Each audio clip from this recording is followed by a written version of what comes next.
तीर्थ यात्रियों को उपलब्ध होनी है, उस दृष्टि से यह चुनाव बहुत महत्वपूर्ण होगा।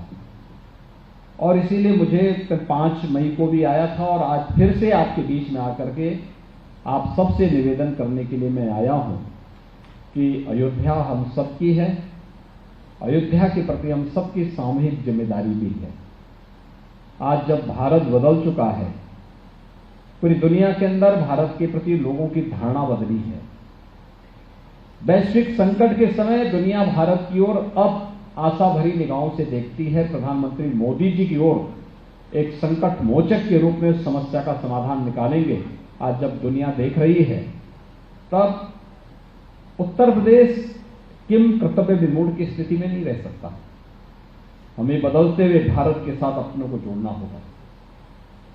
और आप सबकी कृपा से, आप सबके आशीर्वाद से पिछले 6 वर्ष के अंदर उत्तर प्रदेश ने अपने बारे में बनाई गई धारणा को बदलने में सफलता प्राप्त की है।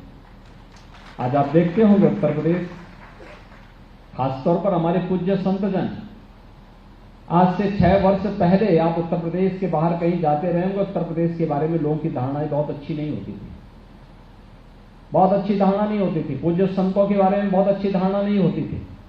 आज आप जाएंगे, उत्तर प्रदेश के नाम पर हर जगह आपको सम्मान मिलेगा, हर जगह सम्मान मिलेगा।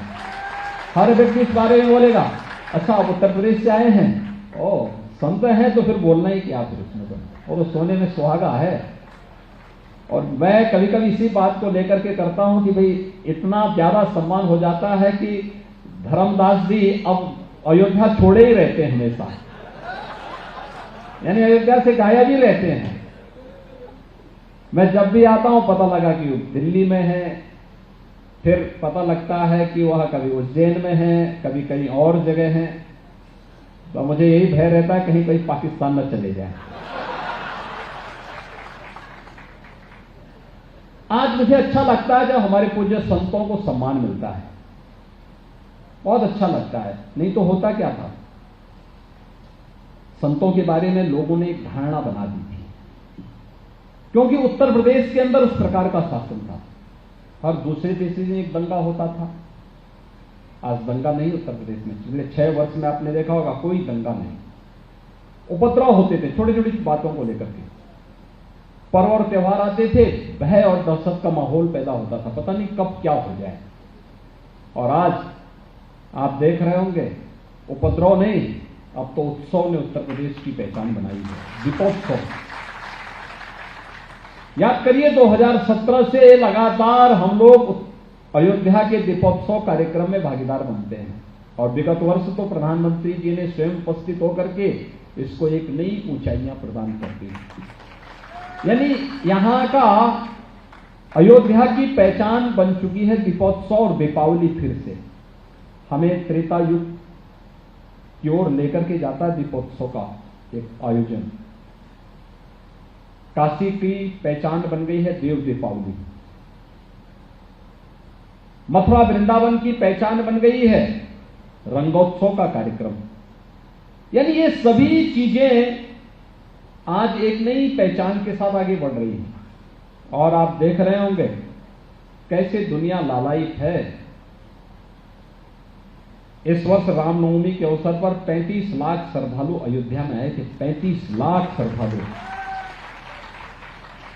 अभी जनवरी में चंपत राय जी के चमत्कार को देखेंगे, जब आप प्रभु श्री राम के भव्य मंदिर का निर्माण का कार्य जब संपन्न होगा, 1 करोड़ से कम श्रद्धालु नहीं आने वाला है तब रामनवमी के अवसर पर। और उसके लिए भाइयों बहनों, उसके लिए अपने आप को तैयार करना,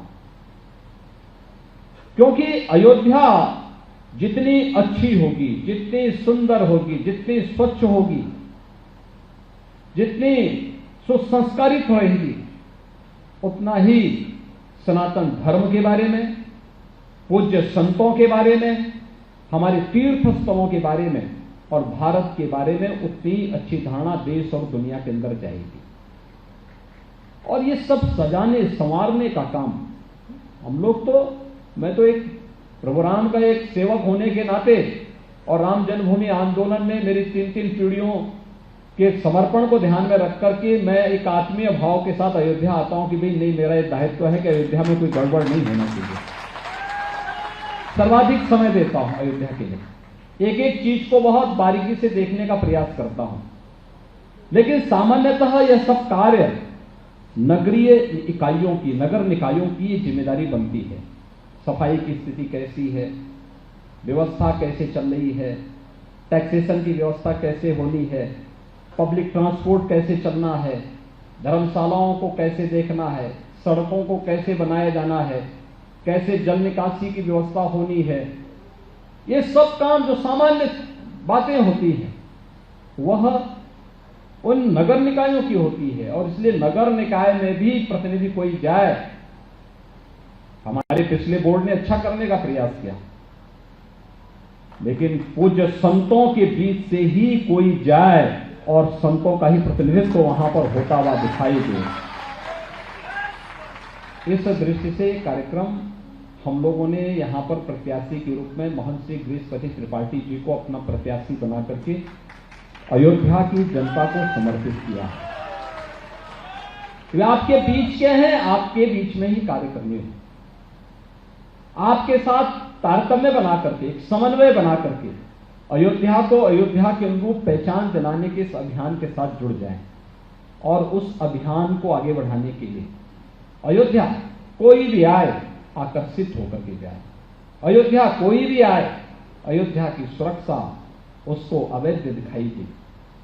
अयोध्या कोई भी आए, अयोध्या कोई आध्यात्मिक और सांस्कृतिक नगरी के रूप में दुनिया जिस रूप में देखना चाहती है। हम कहीं भी जाते हैं, देश के अंदर, दुनिया के अंदर, जहां कहीं भी जाते हैं, हर व्यक्ति के मन में एक जिज्ञासा होती है, अयोध्या क्या काम चल रहा है, कैसे हो रहा है, कैसे वहां कार्यक्रम चल रहा है।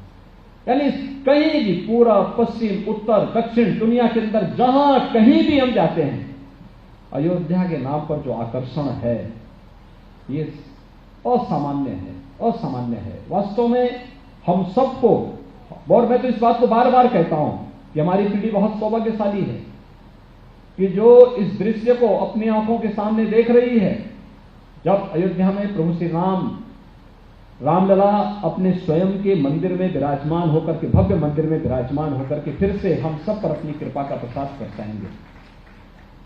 अयोध्या वासियों के लिए नहीं, पूरे देशवासियों के सामने एक संदेश है और दुनिया के लिए भी एक संदेश है। निरंतर सात्विक प्रीति के साथ पूज्य संतों के सानिध्य में कैसे एक आंदोलन एक नई ऊंचाइयों को प्राप्त करता है और फिर कैसे उस समस्या का समाधान स्वतः स्फूर्त भाव के साथ होता हुआ दिखाई देता है। अयोध्या में प्रभु श्री राम का भव्य मंदिर का निर्माण उसका प्रमाण है और यह बहुत सारे मार्ग खोलेगा भी, बहुत सारे रास्ते खोलेगा। एक बार फिर से भारत की सनातन धर्म की परंपरा को वैश्विक प्रतिष्ठा दिलाने का यह अभियान है और उस अभियान के साथ हम सब जुड़ रहे हैं। हमें अपनी भौतिक काया के साथ इस पूरे अभियान के साथ जुड़ने का सौभाग्य प्राप्त हो रहा है। अयोध्या वासियों को, पूज्य संतों का और हम सब का ये सौभाग्य है कि इस पूरे कार्यक्रम के साथ हम सब जुड़ रहे हैं और इसलिए अयोध्या में मैं विशेष रूप से आप सबसे अपील करने के लिए आया हूं कि अयोध्या के बारे में बहुत सारे लोग आएंगे, लेकिन अयोध्या से जब कोई राम भक्त लोकतंत्र के इस पर्व में विजयी बनकर के जाता है, अयोध्या के बारे में अच्छी धारणा बनती है। लेकिन जब राम भक्तों पर गोली चलाने वाला व्यक्ति यहां से कुछ भी वोट पा लेता है ना, बहुत खराब उसका संदेश जाता है, बहुत ही खराब संदेश जाता है। लोगों के मन में एक धारणा जाती है, क्या है ये सब, क्या हो रहा है। और इसीलिए मैं आप सबसे अपील करने के लिए आया हूं। ये लोकतंत्र का पर्व है, सबको एक वोट देना होता है, किसी का वोट छोटा बड़ा नहीं है, सबको एक समान रूप से अपना वोट देना है। और मेरी अपील होगी, कल सायंकाल चुनाव प्रचार बंद होगा और 11 मई को चुनाव होना है। एक तो यहां पर जो अपील आपसे की गई है कि कहीं जाना नहीं है 11 मई तक, 11 मई तक यहीं अयोध्या में ही रहना है। और अयोध्या में रहना ही नहीं है, देखिए, अयोध्या में जो नगर निगम का दायरा बढ़ा है, कुछ हम नए गांव हम लोगों ने ग्रामीण क्षेत्र के भी यहां पर जोड़े हुए हैं अयोध्या के दायरे को बढ़ाने के लिए। अयोध्या नाम तो ही बाद में, जब आपकी अपनी सरकार आई है उत्तर प्रदेश में, डबल इंजन की सरकार आई, तब ये अयोध्या नाम हम लोगों ने दिया। नहीं तो अयोध्या अलग था, फैजाबाद अलग था, जनपद का नाम भी फैजाबाद था, कमिश्नरी का नाम भी फैजाबाद था। अयोध्या तो एक नगर पंचायत जैसी छोटी सी नगर निकाय थी। हमने सबसे पहले दोनों को जोड़ करके नगर निगम बनाया, बड़ा नगर निगम, जिससे स्मार्ट सिटी के रूप में अब हम इसको सूर्यवंश की राजधानी होने के नाते देश की पहली सोलर सिटी भी बनाने जा रहे हैं। पूरी ऊर्जा, जितनी बिजली होगी, जितनी ऊर्जा होगी, ये सब हाइड्रो पावर, थर्मल पावर नहीं, बल्कि सोलर पावर से ये सब जलेगा। और उसके लिए हम एक व्यवस्था बना रहे हैं, बहुत बड़ा प्लान तैयार कर रहे हैं यहाँ का। वह कार्यक्रम तो उस अयोध्या के बारे में पहले नगर निगम बनाया। नगर निगम इसलिए जिससे अयोध्या को एक स्मार्ट सिटी और एक सेफ सिटी के रूप में, एक सुरक्षित, सुंदर और सुव्यवस्थित सिटी के रूप में विकसित किया जा सके। अयोध्या के भाग्य से फैजाबाद का ही विकास हो जाएगा इसके बाद में। और इसीलिए इस कार्यक्रम को आगे बढ़ाने का एक कार्यक्रम किया गया। फिर जनपद का नाम बदला, फिर कमिश्नरी का नाम भी बदला, और अब तो एयरपोर्ट बन रहा है, इंटरनेशनल एयरपोर्ट है। देश और दुनिया के किसी भी क्षेत्र में जाने के लिए अब आपको लखनऊ या गोरखपुर नहीं जाना पड़ेगा, वाराणसी नहीं जाना पड़ेगा, दिल्ली नहीं जाना पड़ेगा। अयोध्या से ही फ्लाइट से बैठे और देश और दुनिया के किसी भी कोने में आप जाकर के अपने आयोजन में भागीदार बन सकते हैं। अब यहीं से आपको सारी यात्राएं करनी पड़ेंगी। रेलवे की बहुत अच्छी सेवाएं यहां से प्रारंभ होने वाली हैं, और अभी तो हम लोग एक नई व्यवस्था के लिए कार्य कर रहे हैं। इस चुनाव के बाद तत्काल हम कार्य उस पर सर्वे का काम प्रारंभ करने वाले हैं।